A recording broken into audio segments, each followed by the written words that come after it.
Children, welcome to Wandercome. Today I will discuss few additional information regarding valency. Which is very essential to write the formula of different compounds. So, what is valency? That I told you in my previous videos, that this is the combining capacity of valency is the combining capacity of an element.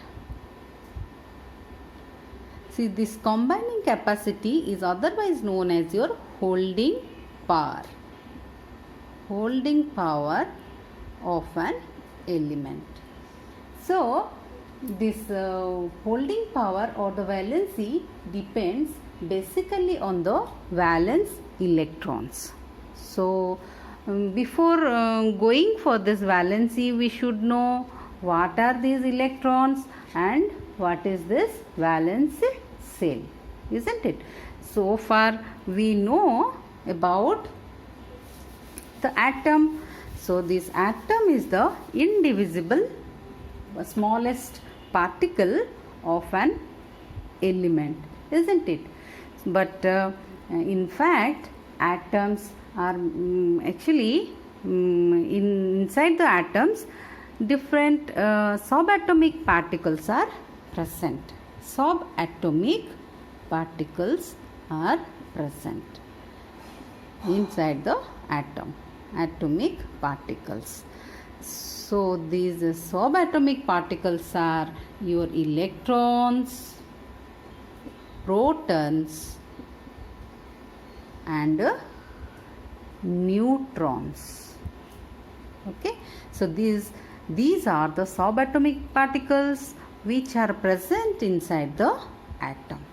So inside the atom, nucleus is present at the center consisting of proton and neutron. So for proton I wrote here P, and for neutron I have written N. Okay, so this is the nucleus and the central part of the atom. So electrons are present outside the nucleus in different orbit or energy cells. Cells, you should know these are the cells, and the cells are named as K, L, M. Likewise it will be the names will be like that. So in these cells electrons are moving around the nucleus just like in our solar system. So the electrons are negatively charged particles, protons are positively charged particles, protons are positively charged, and neutrons have no charge. So in an atom the number of electrons and the number of protons are same.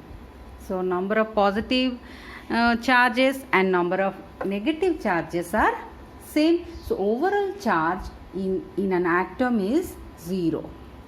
So atoms are neutral or chargeless. But when one electron is removed from an atom or an electron is added to the atom, then there is removal or addition of electrons or the negative charges, isn't it? When we are removing the electrons, then we are removing one negative charge. When we are adding one electrons to the atom, that means we are adding one negative charge to the atom, neutral atom. So there may be some imbalance in charges. So the atom, neutral atoms become charged species, or these are known as your ions, isn't it? The charged species are known as your ions. How we will come to know about the number of electrons present in an atom or the number of protons present in an atom? So this can be known from your atomic number. atomic number of an element. Number of an element. So, if we will go through the periodic table, in the periodic table all the elements are arranged as per their atomic numbers. The atomic, as per the atomic numbers means if the atomic number of an element is 1, that means it contains only one electron. One electron. If one electron is present, that means it implies one proton is present.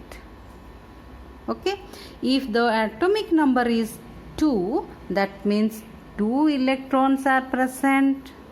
Likewise, 2 protons are also present. Okay, so have you seen the periodic table? So I will show you the periodic table. This is the long form of the periodic table where all the elements are arranged as per their atomic number. Hydrogen atomic number is 1, then helium 2, lithium 3, barium, boron, carbon, nitrogen, oxygen, fluorine, neon. Likewise, all the elements are arranged in the periodic table as per their atomic number. Now let me tell you how one atom or the neutral atom becomes a charged particles or an ion. I will take one example of sodium. Sodium metal or the element, as per this periodic table, the atomic number of sodium is 11. This means it has 11 electrons and 11 protons. Okay, so 11 electrons means negative charge and 11 positive charge. Okay, CJ. So if one electron is removed from this sodium, then it becomes 10. That means 10 negative charges are there. But 11 positive charges are there, isn't it? Charges. So, how overall charges? 10 negative, 11 positive. So, one positive charge is present. If one electron is removed, so sodium becomes Na plus. It becomes ion. Sodium ion become a sodium atom become sodium ion by the removal of one electron. Similarly, in case of your magnesium. See, magnesium, the atomic number of magnesium is equal to 12. So 12 electrons, that means 12 negative charge. 12 protons are there. So 12 positive charges are there. So if 2 electrons are removed,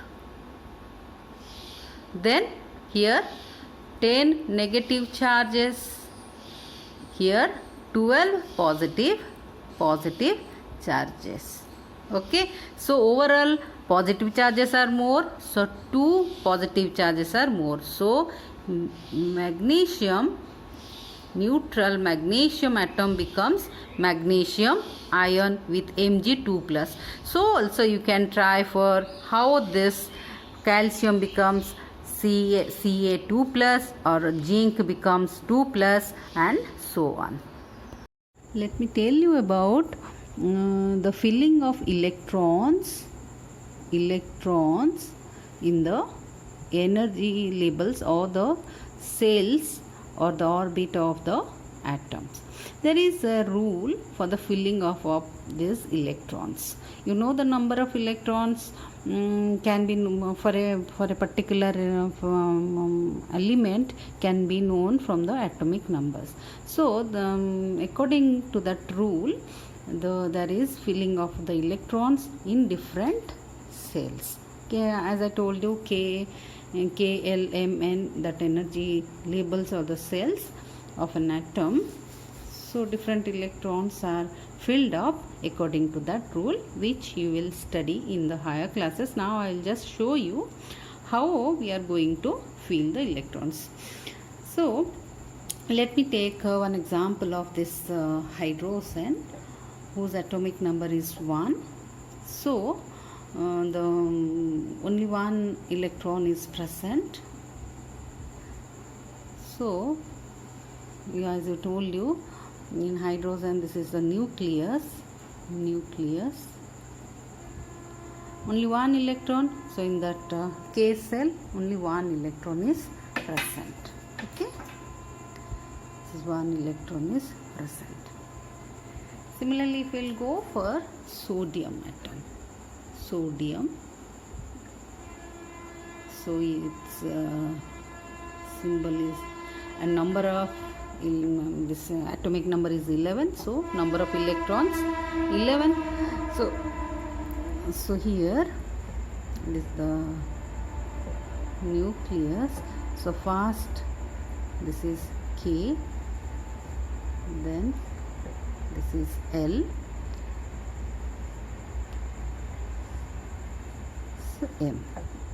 Okay, so as per that rule, first 2 electrons, then your 8 electrons, second Sl. So how many electrons are there? Only one electron left. Okay, so this is the cells, and this is the arrangement of electrons in case of sodium. Okay, sodium. So the outermost cell is known as your valence cell, valence shell. Okay, where only one electron is there. This is the valence cell, and the electron which is present in the valence cell is known as the valence electron. Similarly, in case of your chlorine, the atomic number is 17. So number of electrons is equal to 17. I will just show you the arrangement. This is the nucleus.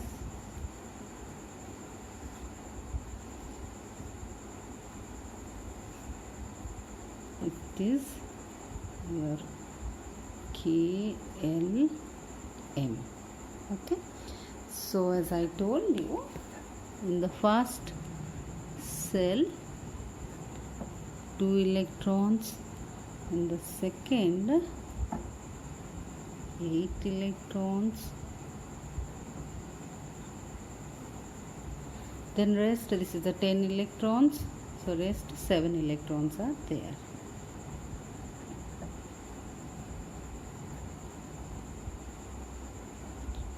Only 7. So this is arranged as 2, 8, 7. Okay, so always they have a tendency. So this is the valence cell. Now in the valence cell, how many valence electrons are there? 7 valence electrons are there. So they have a tendency to always to gain 8 electrons to be more stable, to become more stable. So only one electron is required. So for that reason, chlorine it accepts one electrons to become an ion. So it will take one electrons, mean total electron becomes 18 negative charges will be there, whereas 17 protons are there. So positive 17 positive charges are there. So one negative charge. So always chlorine, when it becomes ions, that chloride ions is -1 or only minus. Okay, now I hope you people can understand about this charge, how it obtained, the atoms obtain the charges to become ion.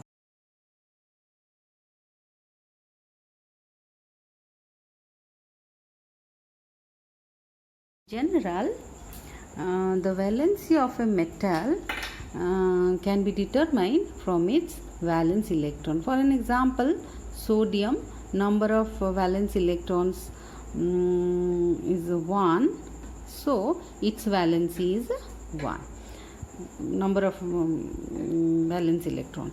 So similarly for calcium, the number of valency electrons are 2, so its valency is 2. But in case of non-metals, the valency can be calculated in general speaking. In case of non-metals, so the valency can be calculated by 8 minus valency, 8 minus number of valence electrons. Suppose in case of chlorine, 8, as we have seen for chlorine, so 7 is the number of valence electrons there, so 8 minus is 7 is equal to 1, so valency of chlorine is 1. In that way generally we find out the valency of the metals and non-metals. So this is all about the subatomic particles or electrons, protons, neutrons, atomic particles, neutrons, valence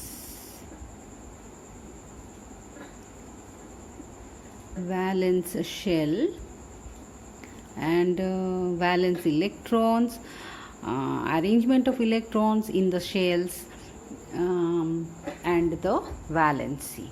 So you just go through all these things, and if you have any feedback or any comment, you please give. Thank you.